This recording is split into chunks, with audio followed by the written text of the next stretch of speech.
What should NATO's story be? Why are we going to need the alliance for another 75 years?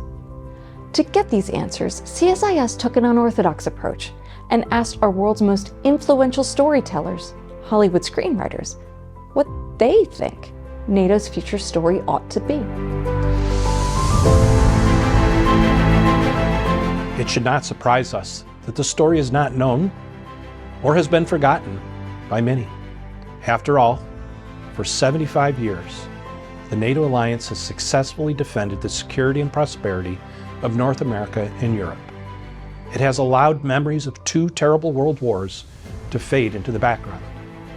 We may have forgotten the importance of NATO precisely because it has been so successful at keeping peace.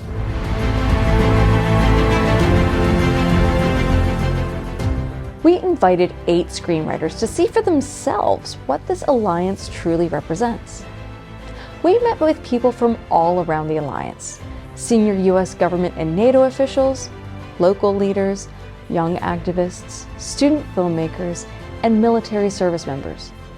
And we talked with folks who are on the front lines of defending democracy every day, including with wounded Ukrainian soldiers. You know, we always talk about the wars that happened, but I don't think that we talk about the wars that didn't happen. And I'm so grateful that NATO exists to keep those wars from happening. NATO is a bit like sunblock.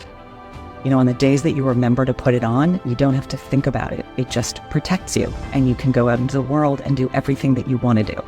You can swim, you can run, you can hang with friends, you can get a cup of coffee. The days you forget to put it on, the days you neglect your block, you're going to get burned.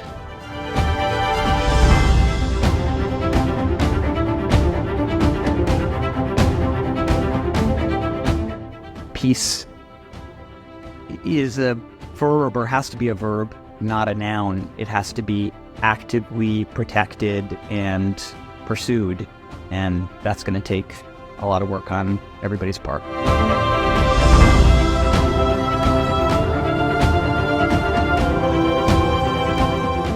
I did not know that every decision was made by consensus, and that everyone had to agree, and that no matter what size your country was, or how much you were putting in, if you could do the 2% GDP, that your voice was weighted and mattered equally.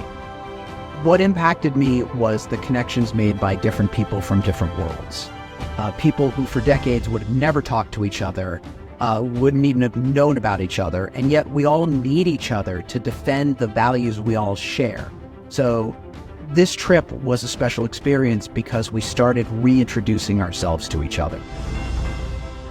NATO's story is a testament to the power of cooperation and collective action. As we reflect on the past 75 years of our alliance and look ahead to the future, we must be determined in telling its story to this generation. Seeing NATO through the screenwriter's eyes taught us that NATO's story is one of connection. It's a place where many of the world's democracies can come together to solve the world's hardest problems. We are not alone. Together we are powerful. And that is inspiring.